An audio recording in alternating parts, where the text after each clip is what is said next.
بزرگان محترم اور برادران عزیز، السلام علیکم ورحمۃ اللہ وبرکاتہ۔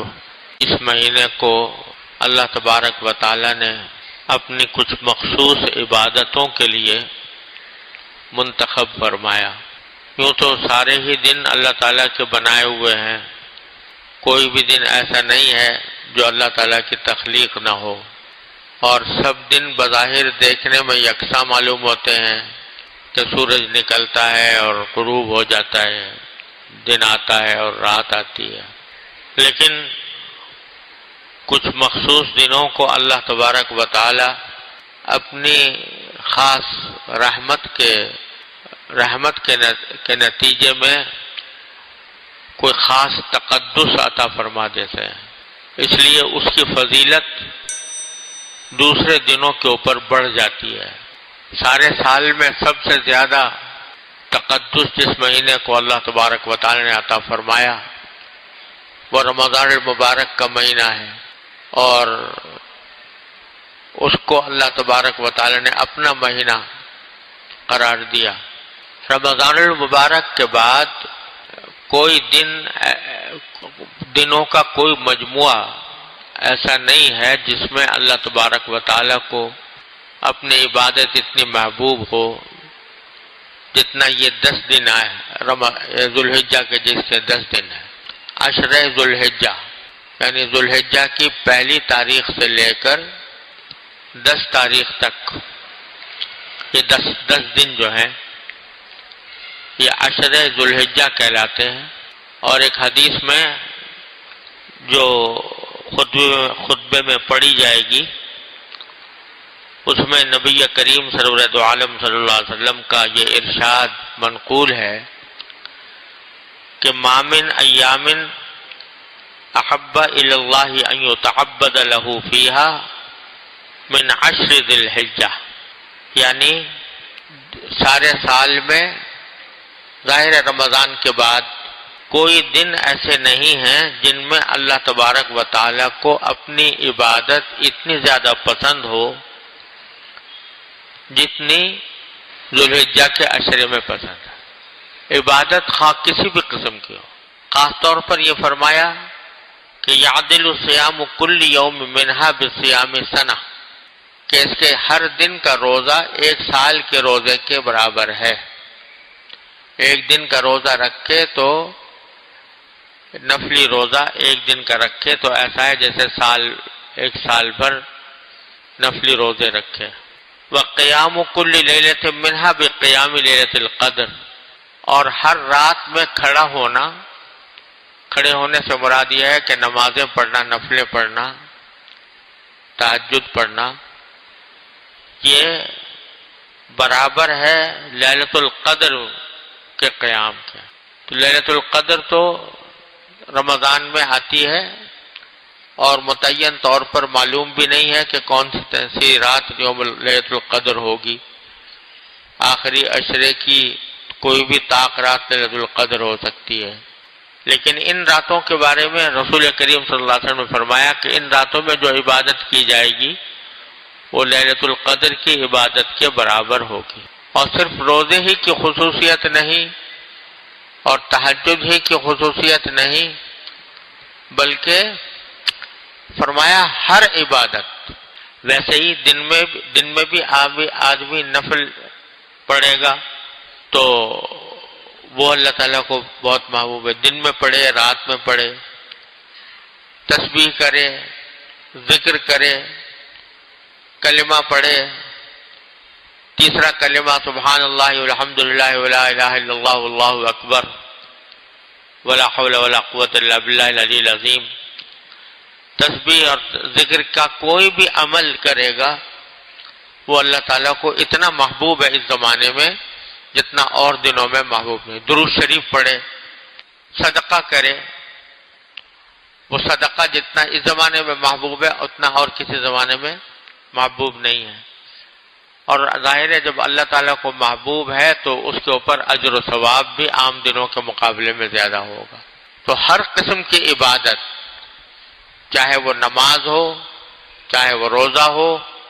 چاہے وہ نفلیں ہوں، چاہے وہ ذکر ہو، تسبیحات ہوں، درود شریف ہو، صدقہ خیرات ہو، جتنے بھی نیک عمل ہیں، کسی غریب کی امداد ہو، کسی کی حاجت روائی ہو، وہ یہ سب عبادتیں ہیں، اور ان عبادتوں یہ عبادتیں ان ایام میں سب سے زیادہ محبوب ہیں اللہ تعالیٰ کو، لہذا اس کا اجر و ثواب بھی زیادہ ہے۔ ایک تو خصوصیت اس عشرے کی یہ ہے، اللہ تعالیٰ اپنی رحمت سے ہمیں اس عشرے کے اندر زیادہ سے زیادہ عبادت کی توفیق عطا فرمائے۔ دوسری بات یہ کہ اس عشرے میں کچھ ایسی عبادتیں انجام دی جاتی ہیں جو سارے سال نہیں دی جا سکتی۔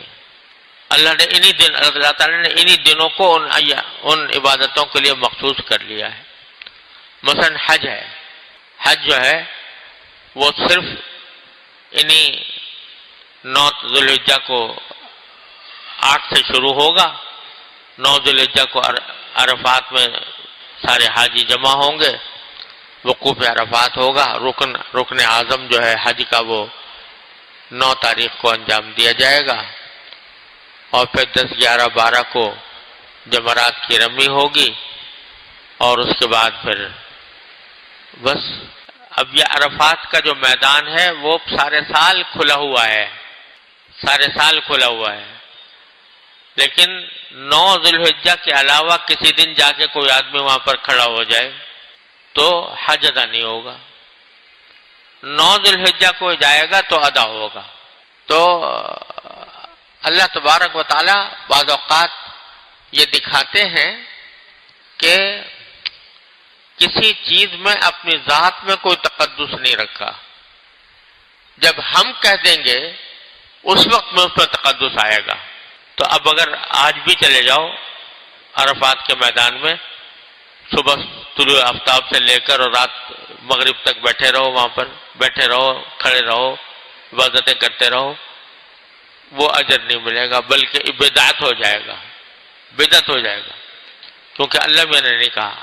کہ آج کے دن جاؤ وہاں پر۔ لیکن 9 تاریخ کو جاؤ گے تو کہتے ہیں کہ بعض روایتوں میں آتا ہے کہ وہ یوم عرفہ جو ہے، عرفات کے اوپر جب حاجی مقیم ہوتے ہیں تو خیر یوم طلعت فی الشمس، یعنی سب سے زیادہ وہ بہتر دن ہے جس میں سورج طلوع ہوتا ہو، اللہ تعالیٰ کی طرف سے ایسی اس میں برکتیں نازل ہو جاتی ہیں۔ لیکن تو حج کو اللہ تعالیٰ نے انہی ایام کے ساتھ مخصوص کر دیا، اور البتہ جو حج کے لیے نہیں جا سکے، جیسے ہم لوگ ہیں حج کی عبادت انجام نہیں دے سکے، یہاں پر موجود ہیں، ان کے لیے اللہ تعالیٰ نے 2 چیزیں رکھی ہیں۔ ایک یہ مستحب ہے، کوئی فرض واجب نہیں ہے، مستحب ہے کہ ذوالحجہ کا چاند دیکھنے کے بعد، یعنی ذوالحجہ کی رات، پہلی ذوالحجہ کی رات شروع ہونے کے بعد سے لے کر جب تک کوئی آدمی قربانی کرتا ہو، اس کے لیے ہے جو قربانی کرتا ہو، جس کے ذمہ قربانی واجب ہو، اس کے لیے ہے کہ وہ یکم ذوالحجہ کی رات سے اور قربانی کرنے تک اپنے بال نہ کٹوائے، اپنے ناخن نہ کٹوائے، یہ مستحب ہے۔ اگر کوئی کٹوائے گا تو کوئی گناہ نہیں ہے، کٹوائے گا تو کوئی عذاب نہیں ہے، لیکن مستحب ہے، اگر نہیں کٹوائے گا کوئی تو ثواب ہوگا انشاءاللہ۔ یہ کیا بات ہے؟ یہ تھوڑی سی مشابہت پیدا کی جا رہی ہے حاجیوں کے ساتھ، جو حج کے لیے جا رہے ہیں تو وہ حالت احرام میں ہوتے ہیں، حالت احرام میں بال نہیں کٹوا سکتے، ناخن نہیں کاٹ سکتے۔ تھوڑی سی مشابہت ہم لوگوں کے اوپر بھی، ہم لوگوں کو بھی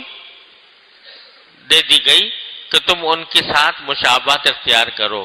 تیرے محبوب کی یا رب شباہت لے کے آیا ہوں، حقیقت اس کو تو کر دے، میں صورت لے کے آیا ہوں۔ تو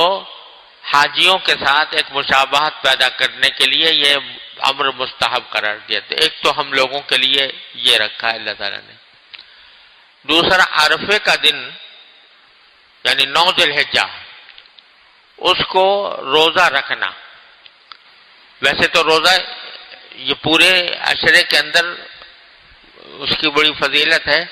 جیسے ابھی عرض کیا کہ ایک روزے کا ثواب 1 سال کے روزوں کے برابر ہے، لیکن عرفے کا روزہ 9 ذی الحجہ کا روزہ، اس کے بارے میں حدیث میں آتا ہے کہ آپ نے فرمایا کہ مجھے اللہ تعالیٰ کی رحمت سے امید ہے کہ وہ 1 سال پہلے کے اور 1 سال آگے کے گناہوں کی معافی کا ذریعہ بنے گا، کفارہ بن جائے گا 1 سال پہلے کے گناہوں کا اور 1 سال بعد کے گناہوں۔ لیکن اس سے کوئی یہ نہ سمجھے کہ گناہ کرتا رہے، بس سوچے بھائی گناہ تو کرتے رہو اور 9 ذی الحجہ کو روزہ رکھ لیں گے تو 2 سال کے گناہ معاف ہو جائیں گے۔ ایسا نہیں ہے۔ پہلی بات تو یہ کہ یہ جہاں جہاں یہ آتا ہے کہ گناہ معاف ہو جائیں گے، اس سے مراد ہوتا ہے صغیرہ گناہ، چھوٹے چھوٹے گناہ، وہ معاف ہو جاتے ہیں۔ کبیرہ گناہ بغیر توبہ کے معاف نہیں ہوتے۔ اسی طرح اگر حقوق العباد کے گناہ ہیں، کسی بندے کا کوئی حق مارا ہے، کسی بندے کا حق پامال کیا ہے، تو وہ صرف توبہ سے بھی معاف نہیں ہوتا، اور وہ عرفات کا روزہ رکھنے سے بھی معاف نہیں ہوتا، عرفے کا روزہ رکھنے سے بھی معاف نہیں ہوتا، جب تک کہ وہ شخص جس کا حق پامال کیا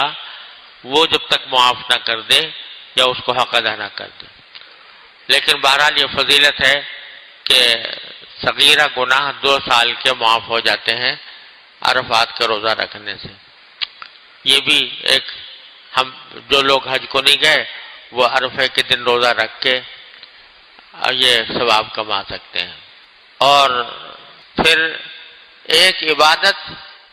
جو انہی دنوں کے ساتھ مخصوص ہے ذو الحجہ کے ساتھ، وہ قربانی کی عبادت ہے۔ بس وہ 3 دن انجام پاتی ہے، 10، 11، 12 ذو الحجہ۔ باقی دنوں میں قربانی کوئی عبادت نہیں۔ آج آپ گائے قربان کر دو، بکرا قربان کر دو، کوئی ثواب نہیں۔ یہ جو عام دنوں میں صدقہ کیا جاتا ہے جانوروں کا، تو وہ قربانی نہیں ہوتی، وہ گوشت کا صدقہ ہوتا ہے۔ گوشت تقسیم کر دیا غریبوں میں، وہ صدقہ ہو گیا۔ لیکن جہاں تک قربانی کا تعلق ہے، قربانی کا مطلب ہے کہ جب جانور کے گلے پر چھری پھیر دی بسم اللہ اللہ اکبر کہہ کر، ان صلاتی و نسکی و محیا و مماتی للہ رب العالمین کہہ کر، تو بس قربانی کی عبادت ادا ہو گئی۔ تو یہ قربانی کی عبادت بھی ایسی ہے کہ جو ان 3 دنوں میں ہو سکتی ہے اور دنوں میں نہیں ہے، اور ہر اس شخص کے ذمہ واجب ہے کہ جس کے پاس 52.5 تولے چاندی کی مقدار اپنی ضروریات اصلیہ سے زیادہ مال ہو، جو آج کل کے حساب سے تقریباً 50,000 روپے کے قریب بنتا ہے، تو 50,000 روپے نقد ہو، زیور ہو 50,000 روپے کا، یا 50,000 روپے کا ضرورت سے زیادہ سامان ہو، تو اس کے ذمہ قربانی واجب ہو جاتی ہے۔ اور قربانی ادا کرنا یہ ایک بہت بڑی فضیلت ہے، اور اللہ نے زندگی دی، اگلے جمعہ میں اس کی تفصیل انشاءاللہ بیان ہوگی کہ کیا تفصیلات ہیں اس کی، تو اس کو ذرا ذوق و شوق کے ساتھ اور اہتمام کے ساتھ یہ عبادت انجام دینی چاہیے۔ لیکن ساتھ ہی بھائی یہ اس کا بھی خیال رکھیں کہ قربانی کرنے کا مطلب یہ نہیں ہے کہ گندگی پھیلا دو شہر کے اندر۔ شہر ویسے ہی گندا پڑا ہوا ہے، کچروں کے ڈھیر ہیں، تو لیکن اس بات کا خیال رکھا جائے کہ قربانی کے نتیجے میں گندگی پھیلا کر لوگوں کے لیے تکلیف کا سبب نہ بنے۔ ایسی اگر جہاں پر قربانی ہوئی ہے تو اس جگہ کو پھر صاف ستھرا بھی کر دیں، دھو دھلا کر بھی صاف کر دیں تاکہ لوگوں کو تکلیف نہ ہو۔ اللہ تعالیٰ کی عبادت انجام دینے میں اس بات کا لحاظ رکھنا ضروری ہوتا ہے کہ اس سے کسی کو تکلیف نہ پہنچے۔ حدیث میں فرمایا رسول اللہ صلی اللہ علیہ وسلم نے کہ مسلمان وہ ہے جس کے ہاتھ اور زبان سے دوسرے لوگ محفوظ رہیں، دوسرے مسلمان محفوظ رہیں، ان کو کوئی تکلیف نہ پہنچے۔ اللہ تعالی ہمیں سب کو اس ذی الحجہ کے عشرے سے